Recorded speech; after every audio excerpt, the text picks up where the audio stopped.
a sua Bíblia em Isaías capítulo 64, versículo de número 4. Isaías 64, versículo de número 4. Eu sei que você é uma pessoa que tem alguns versículos seus, eu sei que você ama toda a Escritura é inspirada por Deus e poderosa para corrigir, para ensinar e para redarguir, para nos admoestar. Mas eu tenho certeza que você tem alguns versículos dos quais você se apaixona. Você se apaixonou um dia. Algum dia, ele chegou em um momento muito especial na sua vida. E este versículo aqui, eu acredito que todos nós, como cristãos, nós temos um certo apreço por ele. É um versículo que ele fica meio que escondido em Isaías 64, mas é um versículo que fala muito sobre Deus e sobre tudo aquilo que Deus faz por nós. Isaías 64, versículo 4, porque desde a antiguidade não se ouviu, nem com os ouvidos se ouviu, nem se percebeu, nem com os olhos se viu, um Deus além de ti, que trabalha para aquele que nele espera. Amém? Podemos assentar, nós vamos fazer uma meditação hoje, vamos fazer uma pequena exegese nesse texto de Isaías 64. Nós temos o profeta Jeremias como profeta das lamentações, e nós temos agora Isaías fazendo uma grande lamentação e muito profunda, e essa lamentação fala sobre a situação que Israel estava vivendo. Isaías é um contemporâneo de Ezequiel, é um contemporâneo de Jeremias. Isaías vivia um tempo em que havia o cativeiro e Israel estava à mercê, abandonada, Jerusalém estava abandonada, e eles estavam vivendo um período consequencial, um período em que as coisas estavam muito claras diante deles. É muito interessante você olhar para a sua vida e você perceber as etapas de uma situação. Como essa situação, ela influencia você. Todas as vezes que nós iniciamos no nosso problema, nós temos um tipo de cegueira, um tipo de escuridão nos olhos. Essa escuridão, ela é resultado da ofensa, ela é resultado da tristeza, ela é resultado da falsa noção de abandono, ela é resultado do nosso embate com a vida, do nosso embate com os problemas.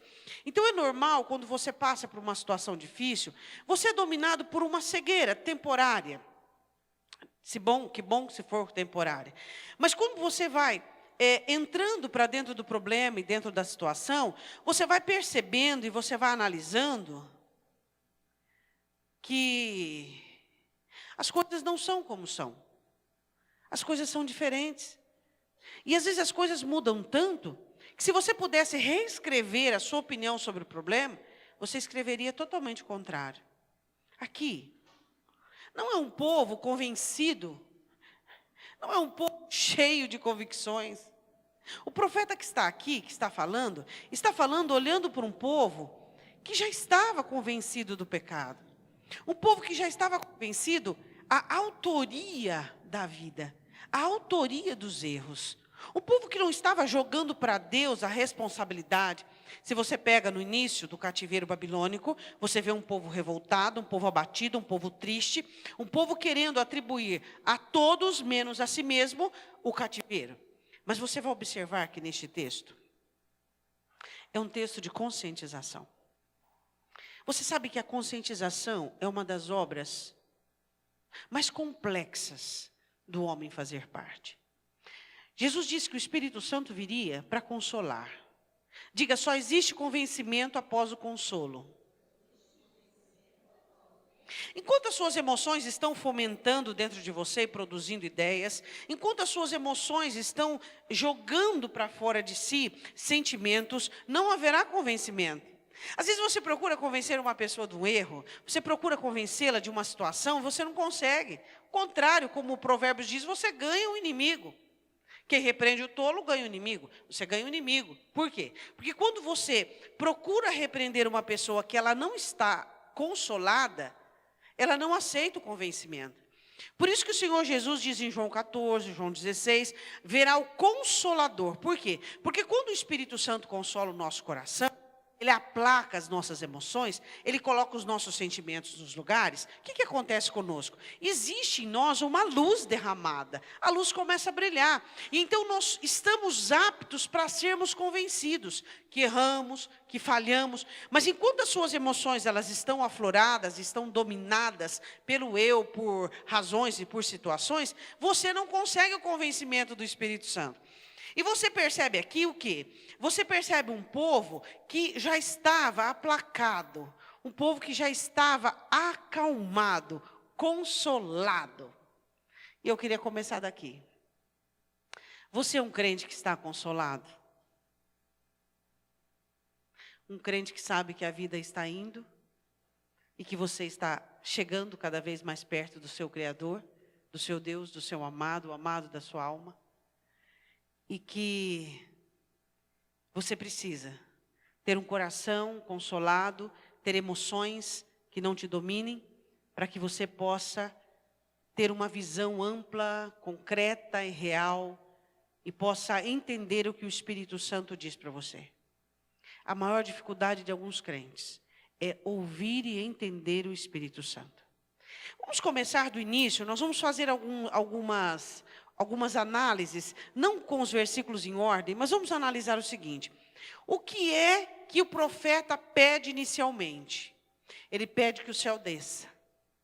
Quando não se aguenta mais a terra, você pede que o céu desça. Quando você não suporta mais a terra, você pede que o céu desça. A questão é, quem de nós temos olhado para Deus e dito, Deus, faz o céu descer? Eu não vou mais usar as minhas estratégias, eu não vou mais usar os meus planos, eu não vou mais usar a minha personalidade para que eu possa melhorar isso, ou então mudar aquilo, ou então convencer isso, ou então adequar isso. Não, eu quero que o céu desça. Ele começa dizendo para Deus que ele quer que o céu desça. Ele quer as obras que o céu pode fazer.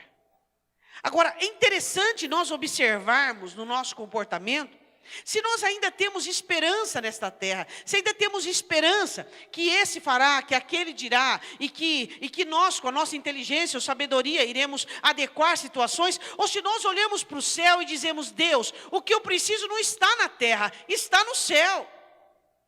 Quando foram falar para Jesus de João Batista, Jesus diz assim, o homem não pode receber nada.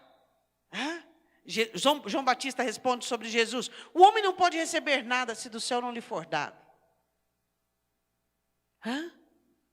A questão é, será que nós temos olhado para o lugar certo?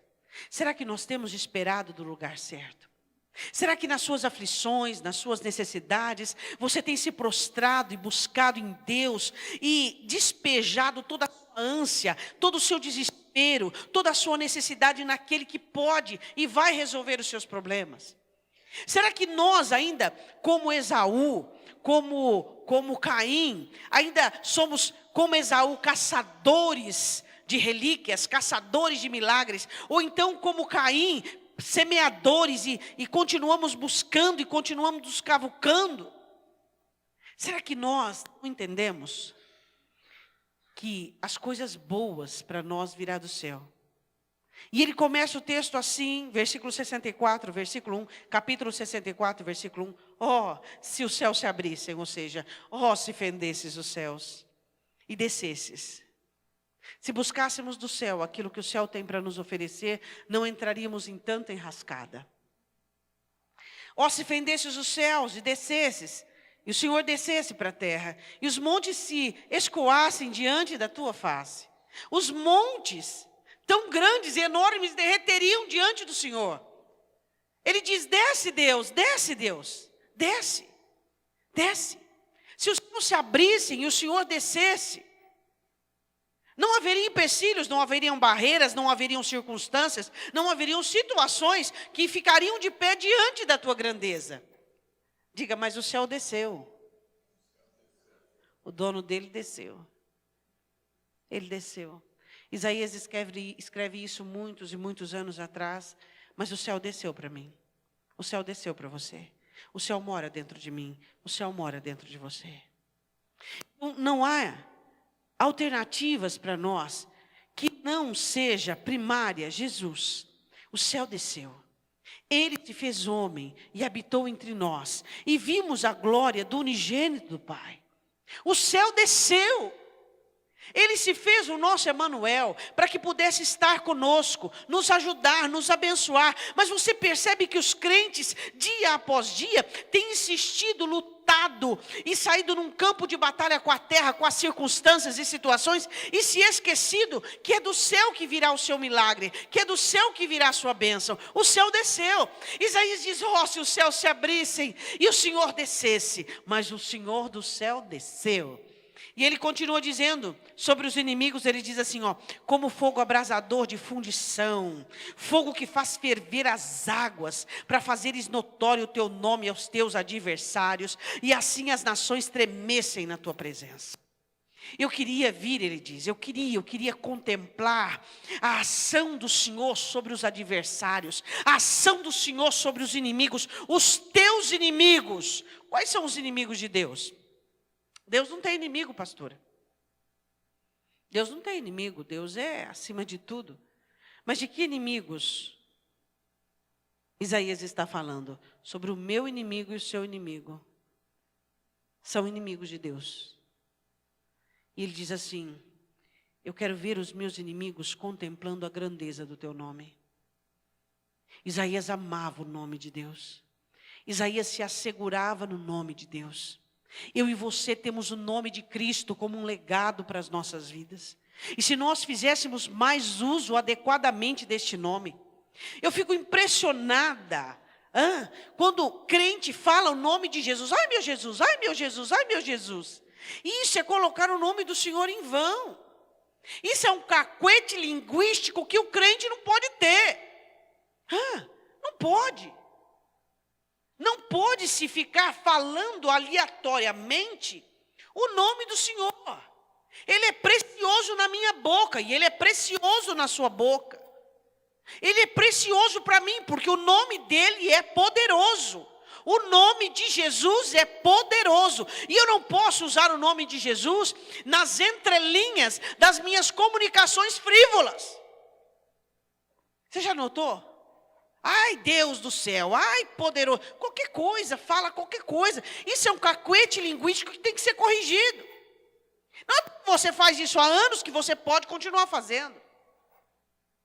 Mas a necessidade que o homem tem de expressão, que a mulher tem de expressão, o faz cometer erros como esse. Isaías diz: eu quero que o meu adversário conheça o teu nome, como eu conheço. Eu quero que eles saibam que o Senhor é o único Deus e que o teu nome é poderoso. É isso que Isaías começa a dizer. Ele diz de uma maneira bem clara: Senhor, eu quero que o Senhor desça como fogo abrasador. Diga, Ele já desceu como fogo abrasador. Você sabe que uma das armas mais potentes contra Satanás é o batismo com o Espírito Santo? Eu não estou falando só das línguas. Eu estou falando do poder e da autoridade que todo crente tem. Pastora, eu queria aprender qual é o meu âmbito, qual é o meu quadrado, qual é o meu espaço para eu exercer a minha autoridade. O primeiro exercício de autoridade que você tem é sobre você mesmo. Se você não tem autoridade na sua fala, se você não consegue dominar seus sentimentos, se você não consegue dominar suas reações, você não tem autoridade espiritual. Não tem. A autoridade espiritual ela começa pelo autodomínio.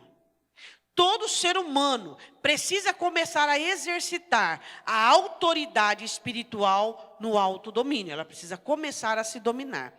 A abrangência da ação do Espírito Santo é dentro do próprio templo dele, aqui dentro. E depois se manifesta do lado de fora, por meio da fé, da ousadia, da intrepidez, da força.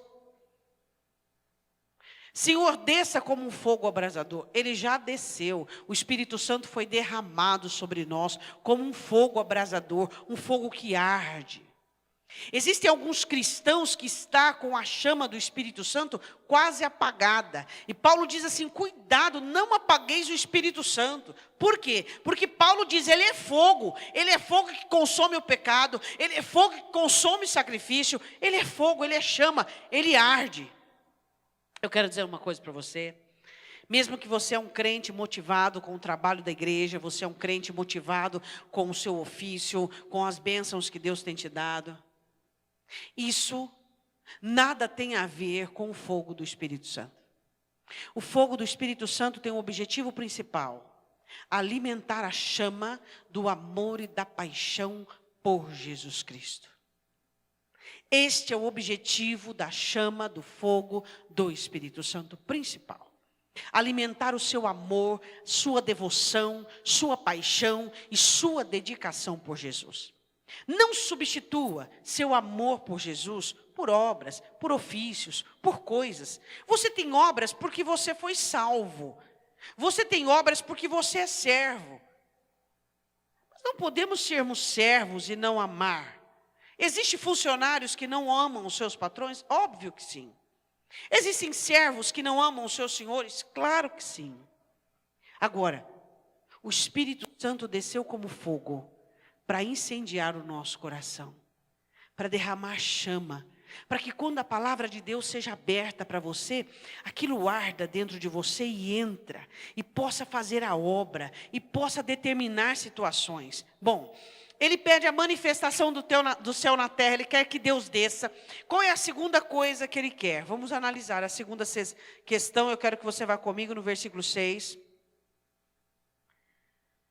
Ele começa a dizer sobre o pecado. Agora sim, ele começa a confessar os pecados deles. Isaías se coloca dentro, assim como faz o intercessor. Quando nós pedimos a manifestação do céu, nós não podemos estar despreparados com respeito à consciência dos nossos erros e pecados.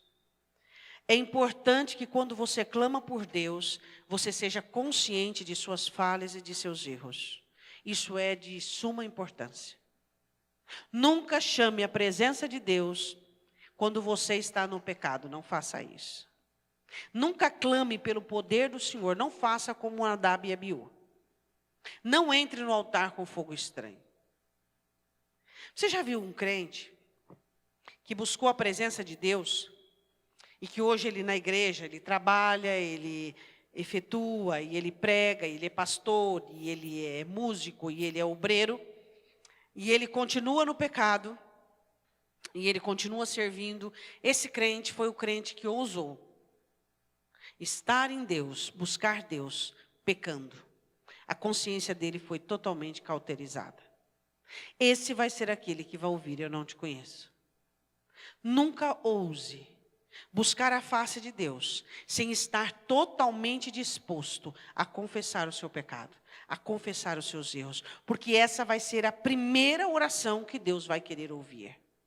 A confissão da sua miséria, a confissão do seu pecado, a confissão dos seus erros. Deus, eu pequei. Deus, eu pequei. A primeira coisa que o filho pródigo chega para o pai: pai, me perdoe, eu pequei. Pequei contra o céu e perante ti.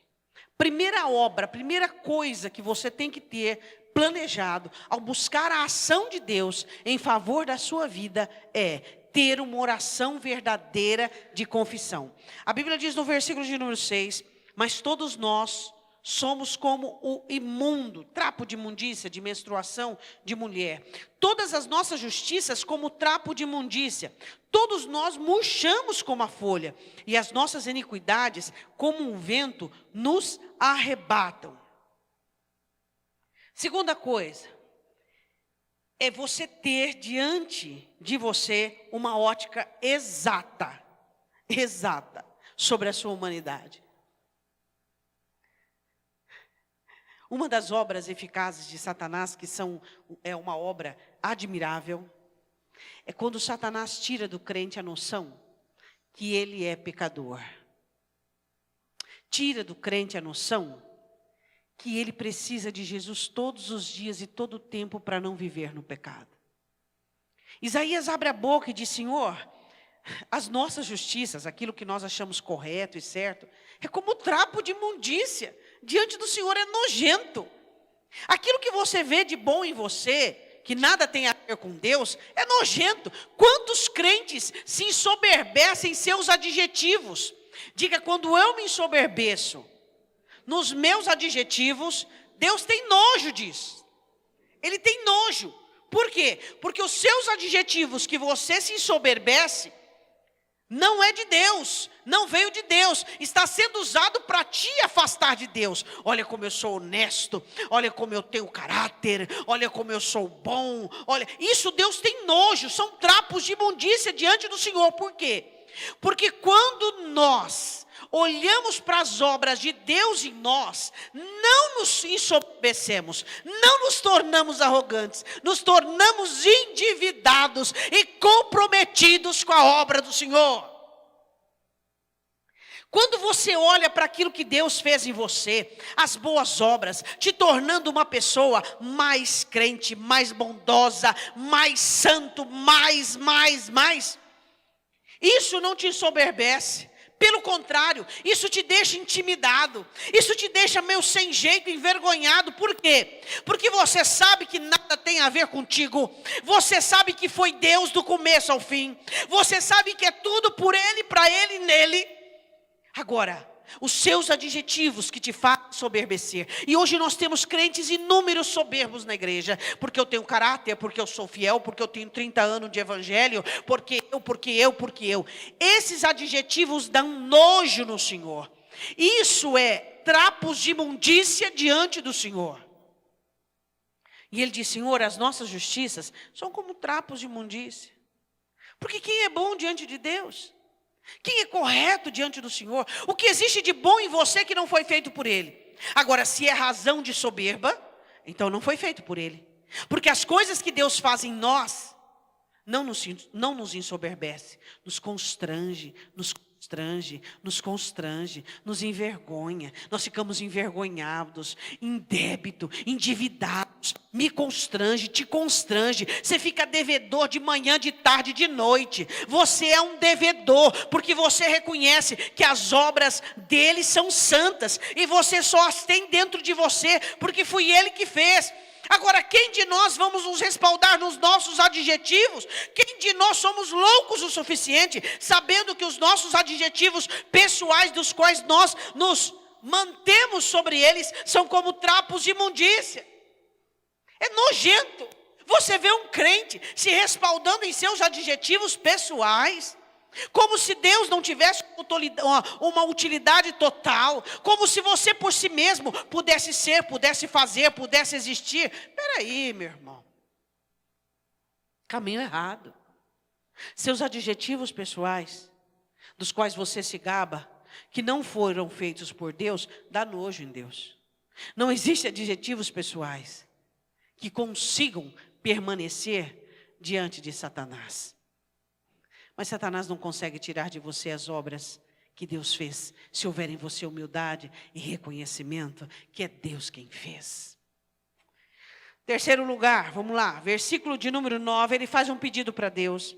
Ele diz: Senhor, não te enfureças tanto, ó Senhor, nem para sempre, nem perpetuamente te lembres da iniquidade. Olha, pois, nós te pedimos, todos nós somos o teu povo.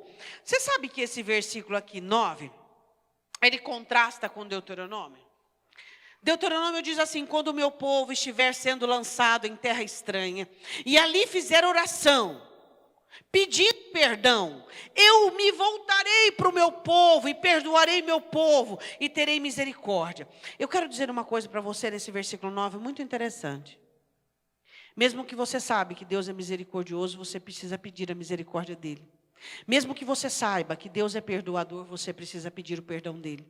Mesmo Isaías sabia que Deus não se ira perpetuamente contra o seu povo. Isaías sabia que o perdão de Deus estava às portas e a misericórdia de Deus estava às portas. Mas nem por isso ele deixava de fazer a parte dele, que é se humilhar e pedir: Senhor, não se ire perpetuamente contra nós. Deus, não mantenha viva a sua ira, não se ire tanto. Quantos de nós deixamos de orar necessidades absolutas da nossa vida, porque sabemos que Deus vai fazer? Ele sabia, porque está escrito em Deuteronômio, que quando houvesse arrependimento, havia a mão de Deus voltada a favor deles, mas ele não deixou de orar. Olha a oração dele: Senhor, não te enfureças tanto, não se lembre da nossa iniquidade, nós te pedimos, todos nós somos o teu povo. Quais são as coisas que você precisa se lembrar? Não lembrar Deus, mas se lembrar. Quais são as coisas que você precisa se lembrar? Próximo versículo, quarta parte, quarto item, ele começa a falar sobre o que agrada a Deus. Versículo de número 5. Ele diz uma coisa, que pessoas que fazem justiça são felizes. Pessoas que são justas são felizes. Ele dizia assim no versículo de número 5, saístes ao encontro daquele que se alegrava e praticava a justiça, e dos que se lembram de ti nos seus caminhos. Eis que te irastes, porque pecamos. Neles há eternidade para que sejamos salvos. O que ele diz no versículo de número 5? Ele diz assim, o Senhor sai ao encontro daquele que tem alegria em fazer o que é certo. Quero perguntar uma coisa para você. Você obedece a Deus com alegria? Ou obedece a Deus por medo, por temor? Ou obedece a Deus porque você não tem outra saída? As pessoas que obedecem a Deus por uma outra razão, elas irão ser traídas pelas suas próprias razões. Eu fiz por isso, eu fiz por aquilo, eu fiz por aquilo outro. Aquele que ama a Deus, ele obedece a Deus com alegria. Você chega para ele e você diz, é assim, assim, assim. Tá bom. Tudo bem, não tem problema. Deus sabe o que é melhor para mim. Com alegria. Ele não recalcitra, ele não porfia, ele não briga. A obediência dele é feliz, é alegre. Isaías diz, o Senhor vem ao encontro daquele que obedece com alegria. Ele estava dizendo, nós não obedecemos nem sem alegria, nem com tristeza. Mas o Senhor vem ao encontro, o Senhor marca o encontro com aquele que obedece com alegria. Não obedece com o coração amargurado, irado, com aquele coração, aquela criança arrastada pela mãe pelos braços. E ele dizia no versículo de número 5, Senhor, daquele que pratica justiça, dos que se lembram de ti nos teus caminhos. Diga para o seu irmão, o que é lembrar-se de Deus nos teus caminhos? É aquela frase que eu sempre digo para você, Deus não gosta disso. Comece a praticar isso na sua vida. Quando você se pegar falando mal de alguém, Deus não gosta disso. Quando você se pegar pecando, cobiçando, Deus não gosta disso, Deus não gosta disso, Deus não gosta disso. Deus não gosta disso. Quando você pegar a ira crescendo no seu coração, você diz, Deus não gosta disso, Deus não gosta disso. O meu amado não gosta disso, ele não gosta disso. Ele diz, Senhor, feliz é aquele que agrada ao Senhor, que lembra de ti nos teus caminhos. Ele faz menção de ti. Ele não se esquece ao caminhar, que ele caminha por tua causa, e que o caminho não é dele, o caminho é do Senhor. E ele vai te agradar em tudo que ele fizer. Ele continua ainda no versículo 5 dizendo assim, nós pecamos. Nós pecamos, Deus. Eu pequei. Qual foi a última vez que você disse, eu pequei? Eu pequei, Senhor, eu pequei. Qual foi a última vez que você confessou um pecado? Eu pequei, Senhor. Eu falhei, eu cobicei, eu pequei.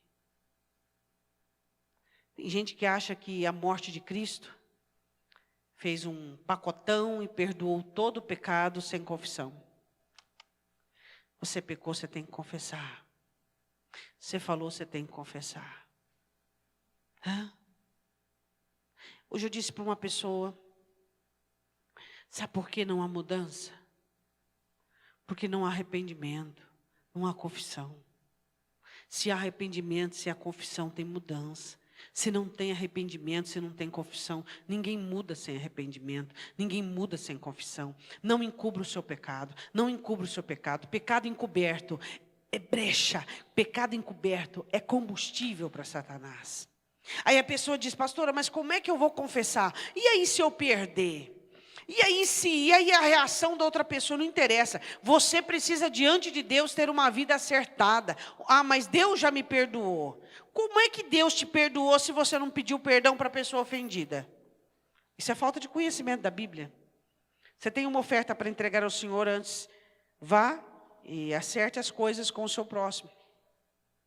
Diga, Eu pequei, eu cobicei, eu traí você pela internet, eu traí você, e eu fiz, e eu, me perdoa, e vamos acertar a situação, e vamos buscar, e vamos melhorar. Próximo 5, versículo 7. O profeta percebe que o povo...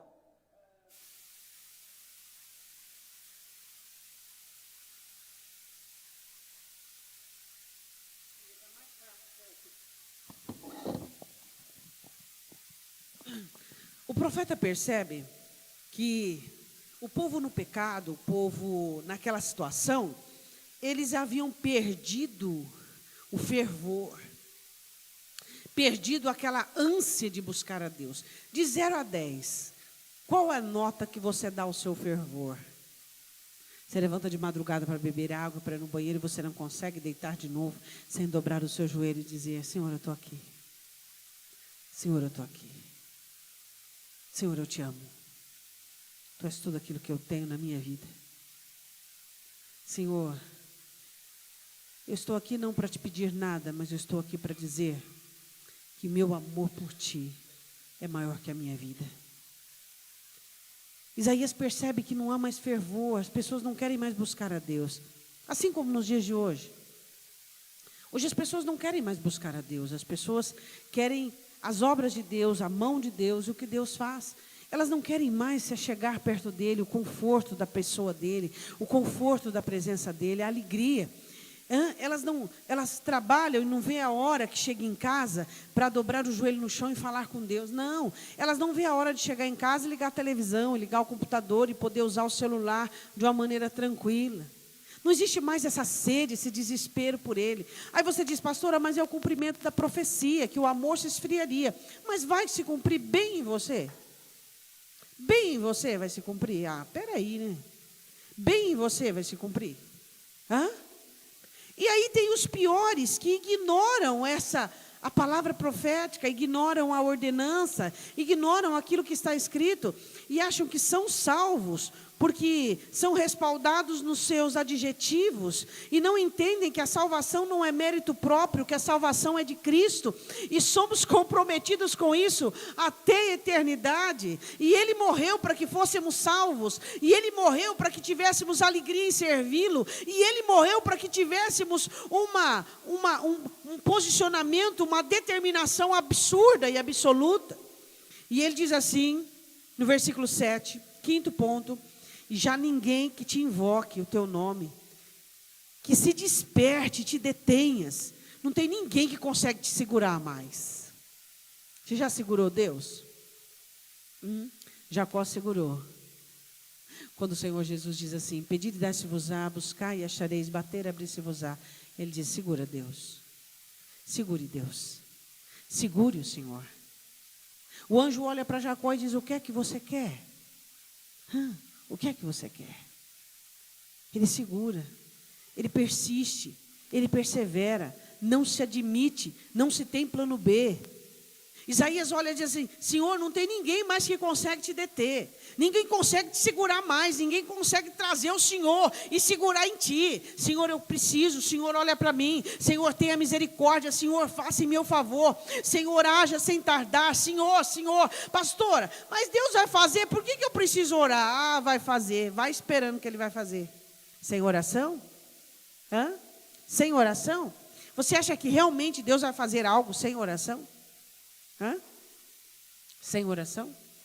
Você acha que realmente Deus faz algo sem oração? Olha quanta ordenança Jesus ordena e manda que devemos orar. Paulo diz: orar sempre. Jesus diz: entra no teu quarto, fecha a tua porta, fala com Deus, e o teu Pai que te vê em secreto. Sem oração não se tem comunhão com Deus, sem oração não se tem amizade com Deus, sem oração não se tem discernimento do Espírito, sem oração não se tem libertação. Ele diz: Senhor, não tem mais quem te invoque, quem desperte e quem te detenha, quem segure o Senhor. Não, Senhor, não abro mão. Não, Senhor, eu preciso. Eu quero, eu creio, eu confio. Eu tenho fé para continuar. Eu tenho fé para continuar orando, mesmo que a minha ótica está zerada. Eu não consigo enxergar meios nem condições segundo os olhos humanos, mas aqui tem um coração que crê. Não tem um coração que resolveu de repente sentir, duvidar, pestanejar. Um coração dúbio. Eu tenho um coração de crente. Olha para o teu irmão e diz isso, se você tem. Eu tenho um coração de crente. Eu tenho um coração que ora por libertação. Eu tenho um coração que ora pelo milagre. Eu tenho um coração que ora para que Deus termine a obra. E mesmo quando os meus olhos estão olhando o trabalhar de Deus meio informe, quando Ele está mexendo e fazendo rebuliço santo, eu continuo orando e dizendo: Senhor, eu creio que essa é uma bagunça, que para mim é uma bagunça, mas o Senhor está colocando em ordem. Estava bagunçado e agora o Senhor está pondo em ordem. Diga amém. E ele diz assim, no versículo de número 7: por que escondes de nós o teu rosto? E nos fazes derreter por causa das nossas iniquidades. Sabe quando o judeu dizia que Deus escondia o rosto? Quando eles estavam sofrendo e as orações deles não eram respondidas. E eles oravam e clamavam e as orações não eram respondidas. Porque a face de Deus para o judeu é algo que aquilo que agrada, aquilo que aprova. Quando Deus mostra a tua face, é a aprovação do Senhor. Então, por que escondes o teu rosto? Por que não queres olhar para nós? Por que não estás interessado? Isaías abre o coração dizendo: Senhor, mostra o teu rosto, por que te escondestes de nós? Comum o crente na aflição achar que Deus está escondido. É muito comum o crente achar que Deus se escondeu ou que deu o rosto. Mas, falando em face, o rosto do Senhor Jesus foi ferido, desfigurado, diz o profeta Isaías. Isso aconteceu para que Deus pudesse continuar olhando para mim e para você. Para que Deus pudesse olhar as nossas situações e ter misericórdia de nós e compadecer-se de nós.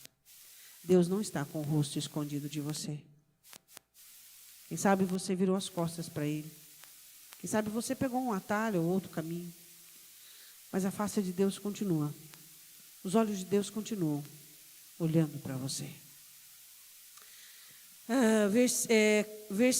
Sexta parte, versículos de número 10 e 11. O profeta Isaías começa a falar sobre o templo, o lugar de culto. Ele começa a dizer: Senhor, as tuas santas cidades tornaram-se deserto. Sião está feito um deserto. Jerusalém está assolada. A nossa santa e gloriosa casa em que te louvavam nossos pais foi queimada.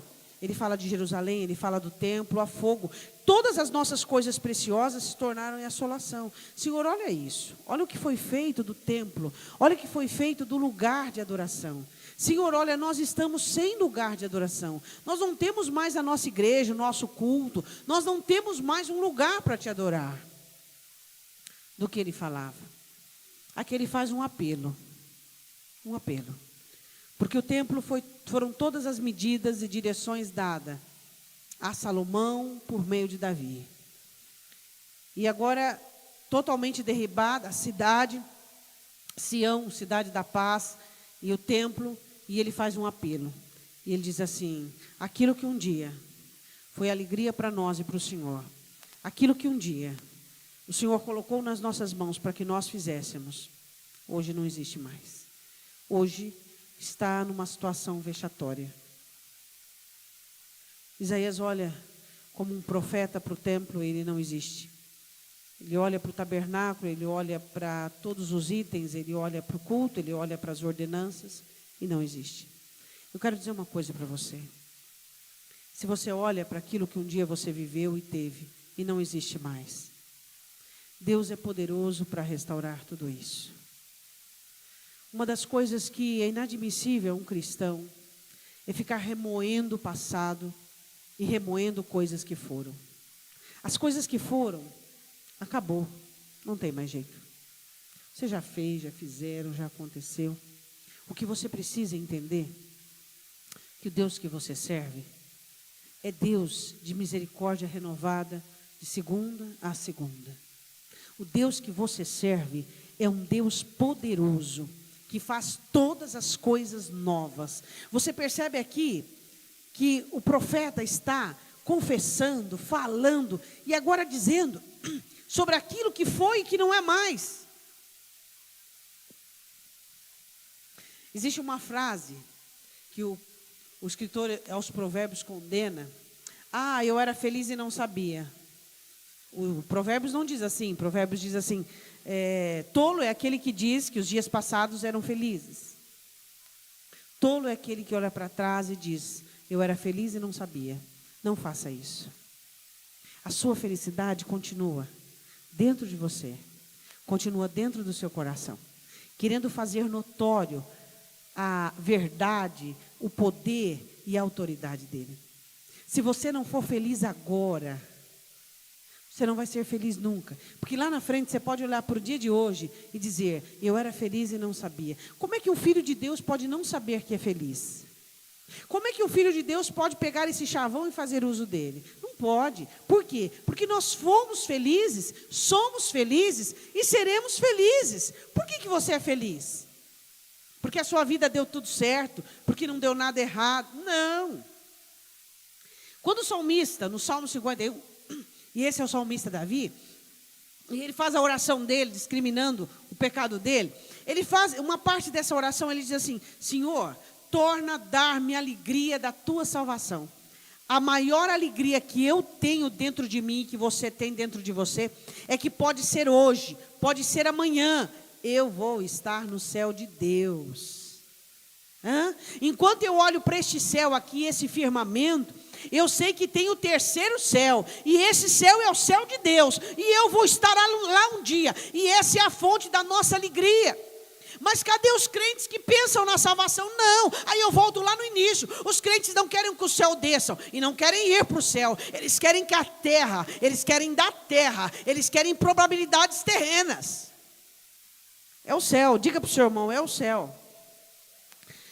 Agora eu quero falar sobre o 8, a parte 8, versículo 8. Ele diz assim: Senhor, nós erramos, nós falhamos, mas eu quero te dizer uma coisa. Eu quero te contar um segredo. Sabe o que Jeremias diz? Jeremias diz assim: o povo de Deus, ele era tido como vaso de ouro, puríssimo e raro. Agora, vaso de barro. E nós cantamos, de uma maneira tão... enchemos os pulmões, dizendo: eu sou um vaso de barro. Você sabia que vaso de barro é pejorativo na Bíblia? Sabia? Vaso de barro é pejorativo. É uma comparação negativa para o povo de Deus. Que vaso de barro não tem valor. Sabia disso? E a gente canta e canta. Não, é bonito. Às vezes a gente fala: Senhor, eu sou um vaso de barro, preciso mudar. É ou não é? Mas nós nunca vai chegar um vaso de ouro? Nunca. Sempre vai ser um vaso de barro. Já está 10 anos na igreja, 20 anos na igreja, 30 anos na igreja, nunca chega um vaso de ouro. Sempre estamos cantando: sou um vaso de barro, um vaso de barro.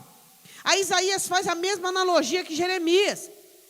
Isaías diz assim: Senhor, nós somos um vaso de barro. Por quê? Porque ele está falando do contexto pecador. Porque ele está falando do contexto que o povo não tinha inteligência nenhuma para servir a Deus. Então ele estava dizendo: Senhor, nós somos um vaso de barro, muda. O Senhor tem que mudar. Ele diz assim, versículo de número 8: mas agora, Senhor, Tu és o nosso Pai, e nós, o barro, e Tu, o nosso oleiro, e todos nós, obra das Tuas mãos.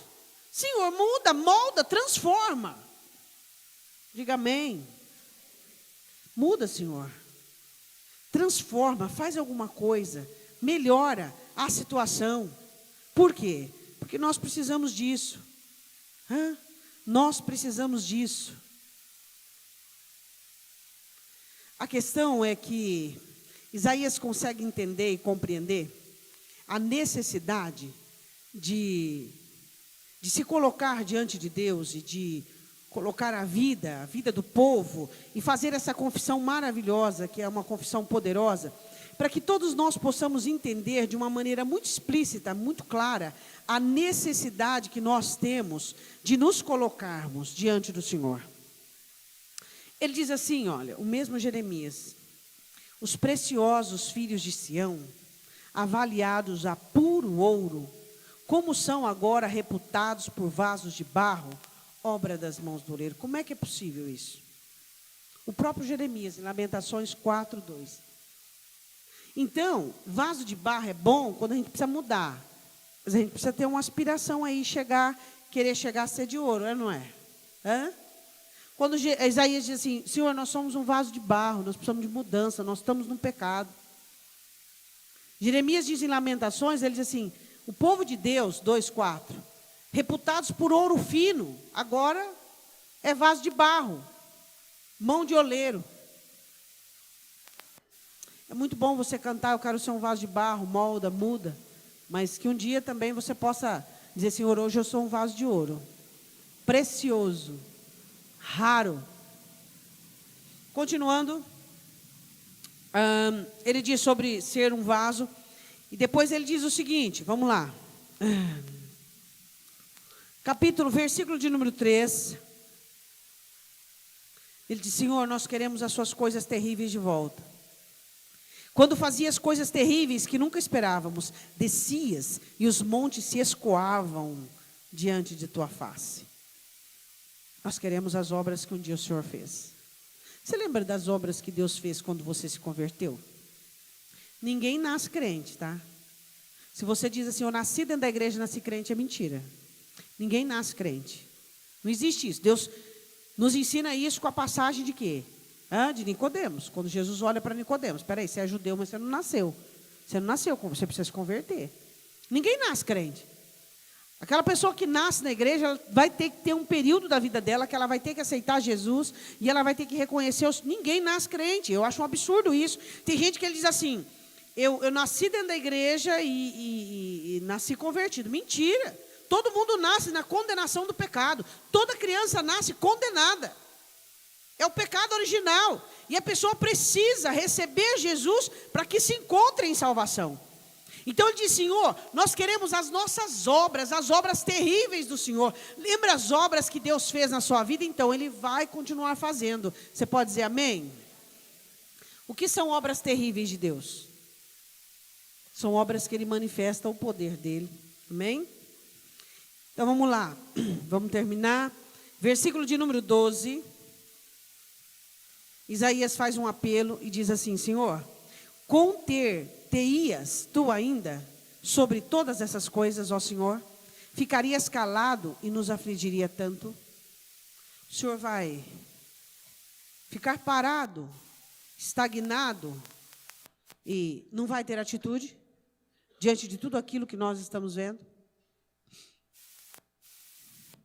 Que ousadia, né, pastora? Olha tudo o que ele disse antes disso. Tudo o que ele confessou, tudo o que ele reportou antes disso. Senhor, o Senhor vai se calar diante disso? O Senhor não vai agir? Eu acho interessante pessoas que querem orar o versículo 12 e que não têm do 1 ao 11. Não praticam o 1 ao 11 e querem orar o 12. Cai de paraquedas e quer orar o 12. Dizer, Senhor, eu preciso, Pai. Olha para a situação. Vê. Isso não tem te agradado como não tem me agradado. Então faz a tua obra. Eu espero pela tua obra. E eu quero terminar com o versículo que nós começamos. Por quê? Versículo 4. Desde a antiguidade não se ouviu, nem com ouvidos se percebeu, nem com os olhos se viu um Deus além de ti, que trabalha para aquele que nele espera. Diga glória a Deus. O apóstolo Paulo, aproveitando esse versículo em Coríntios 2,19, ele diz assim, as coisas que os olhos nunca viram, e que os ouvidos nunca ouviram, e que jamais penetrou no coração humano, são as coisas que Deus tem preparado para aqueles que o amam. O apóstolo Paulo, conhecendo esse versículo, escreve Coríntios 2,19. Agora eu quero dizer uma coisa para você.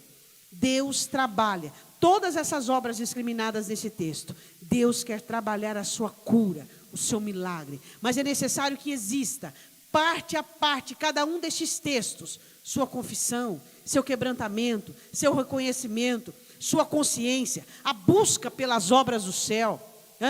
Você contemplar o lugar de culto, você contemplar o seu coração e dizer, Senhor, está tudo derrubado, está tudo em frangalhos, reconstrói, reconstitui, Senhor. É necessário que exista em nós essa ânsia e essa necessidade por reformularmos a nossa vida cristã. Analise ponto a ponto, vê se existe, versículo 1 e 2, a busca pelo céu, e que os inimigos conheçam o poder do seu Deus. Versículo 3, as coisas e obras terríveis de Deus. Versículo 5, Deus sai ao encontro daquele que alegra em obedecer. Versículo de número 3, ser como um barro no pecado, no erro, no equívoco. Versículo de número, ser trapo de imundícia. Versículo de número 7, observar hoje as pessoas, o quanto tem. Você tem orado o suficiente? Não, é claro que não. Nenhum de nós oramos o suficiente. É claro que não. Mas Satanás coloca na sua cabeça que você ora o suficiente. É mentira. Você não ora o suficiente. Nenhum de nós oramos o suficiente. Nenhum de nós. Oramos 2, 3 horas por dia, levantamos de madrugada e ainda não é suficiente. Por quê, pastora? Porque o mundo jaz no maligno. Porque a carne é fraca. Porque o eu tem que ser crucificado. Nenhum de nós oramos o suficiente. Então nenhum de nós estamos contentes com o nosso porte, contente com a nossa prática. Eu não estou contente comigo. Eu não estou contente comigo, também não estou frustrada, mas não estou contente comigo, porque eu preciso fazer mais, eu preciso buscar mais. Isso deve existir dentro de todos nós.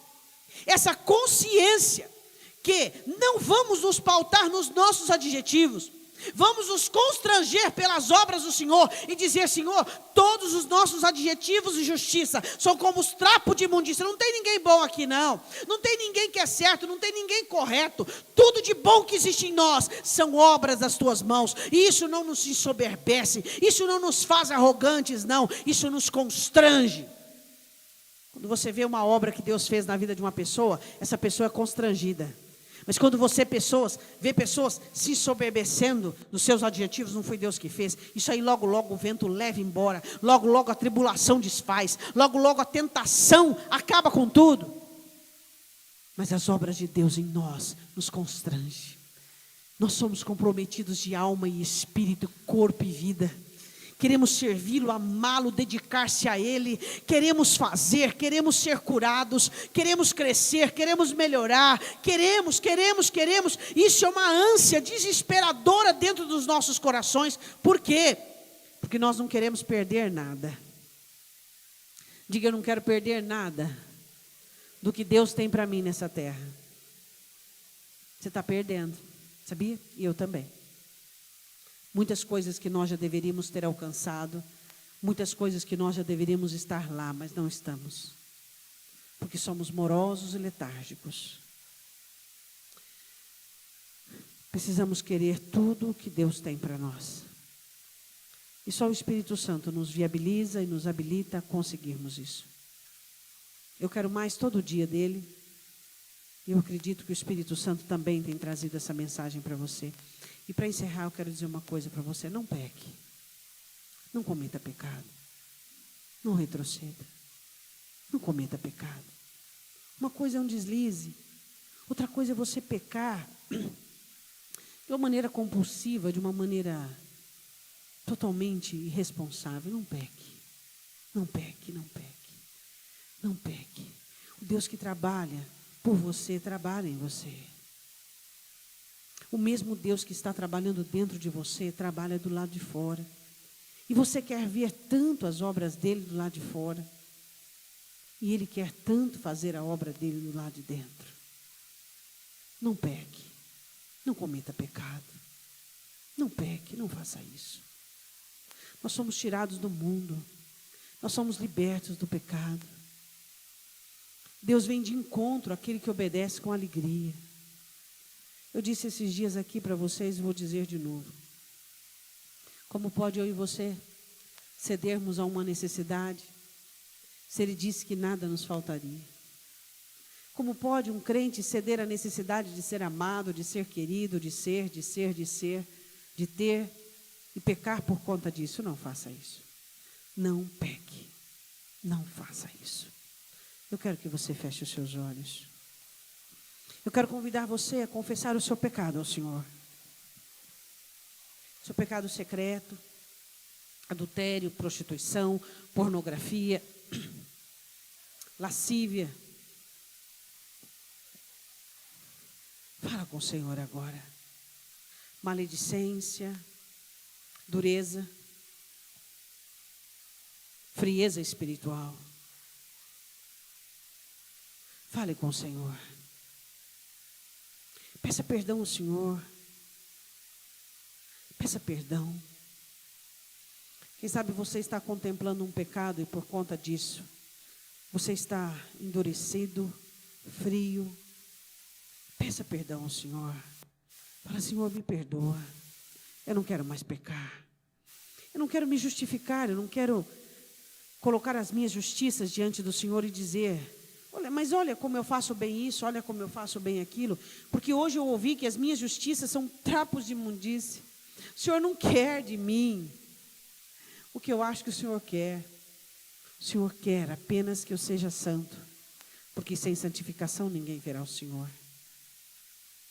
Peça perdão a Deus. Peça perdão, sua murmuração, sua ingratidão, sua frieza, seu tempo gasto.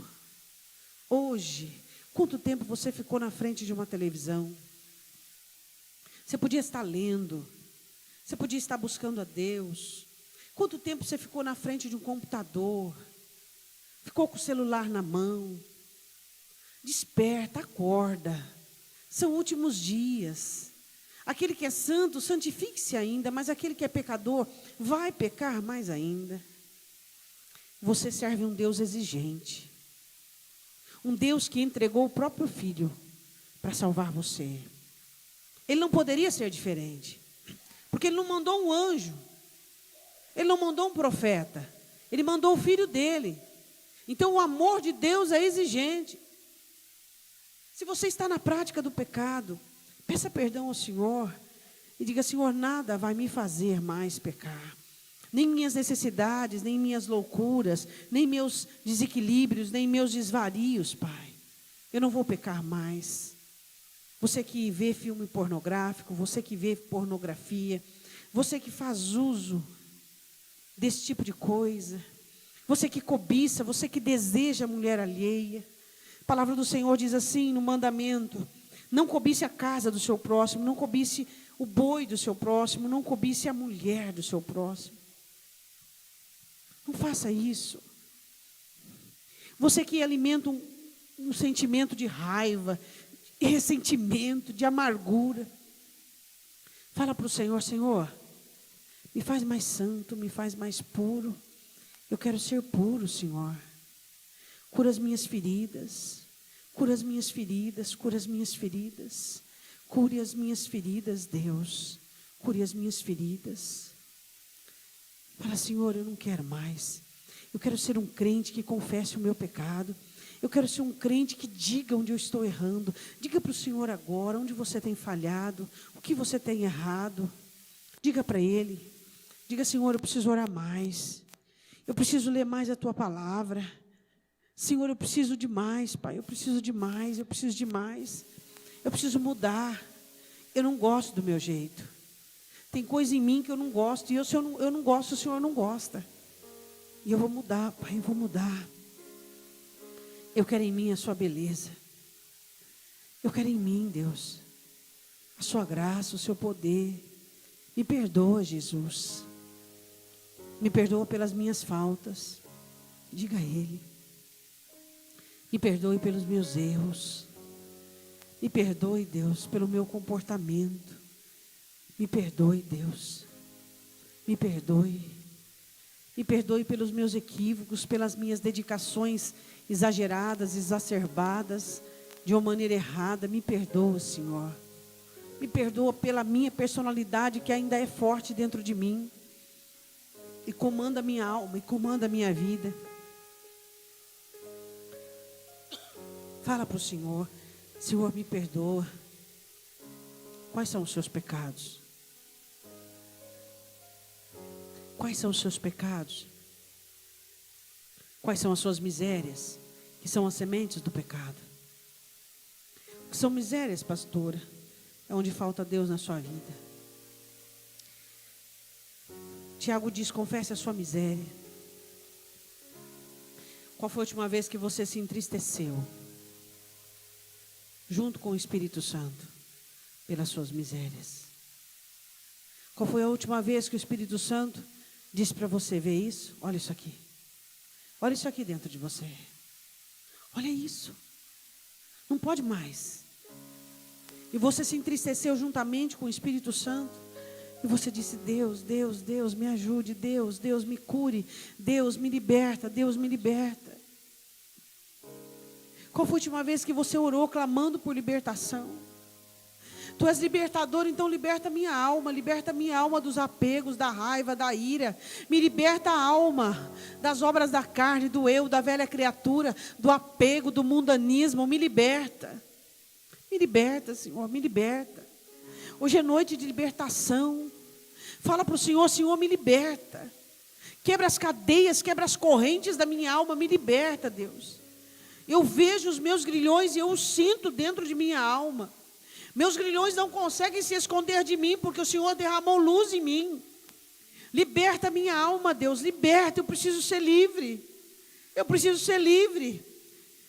Deus, eu preciso me converter de coração. Eu preciso ter nojo do pecado. Eu preciso ter nojo da negligência. Eu preciso ter nojo do meu comportamento que não tem te agradado. Tua palavra diz em Ezequiel 36 que eu teria nojo do meu pecado, que eu teria nojo daquilo que eu estou fazendo. Eu preciso ter nojo, Deus, nojo do pecado, nojo do jeito que eu sou, que tem ofendido os teus olhos, que tem denegrido o teu evangelho. Eu tenho que ter nojo do que te entristece. Eu quero ter um coração limpo e puro. Diz para o Senhor: Senhor, eu quero ter um coração puro. Eu quero ter diálogos contigo de confissão. Eu quero ter orações que confessem, Deus, quem eu sou, os meus erros e as minhas falhas. Pai Santo, em nome de Jesus, Pai amado, diga para Ele: Tu és o amado de minha alma, e eu quero que o Senhor me perdoe e me limpe dos meus pecados, e limpe o meu coração, e me dê pureza. Eu quero ser um coração puro, eu quero ser uma pessoa pura. Uma pessoa que o teu Espírito Santo possa não apenas habitar, mas trabalhar, mas glorificar o nome de Jesus. O que há no seu coração que entristece Deus? Peça perdão. Peça perdão. Peça perdão, diga: Senhor, me perdoe. Senhor, me liberte. Senhor, me livra. Eu quero que você se coloque de pé. Você quer que Satanás caia? Você quer que os demônios sejam desbaratados? Confie que Deus é libertador. Acredite que a verdade liberta. Eu quero que você feche os olhos e ponha a mão no seu coração. Você tem planos para amanhã, correto? Planos para o seu café, para o seu almoço, para aquilo que você vai fazer. Eu queria te perguntar: qual é a parte que Jesus tem nos seus planos de amanhã? Qual é a parte que Jesus tem? Quais são os planos que você tem para você e Ele? De conversar com Ele, de ficar com Ele, de falar com Ele. Seus planos falam de seu descanso, de sua diversão, da sua faxina, da sua comunhão com amigos e com pessoas. Mas cadê Jesus nos seus planos? Cadê Jesus nos seus planos?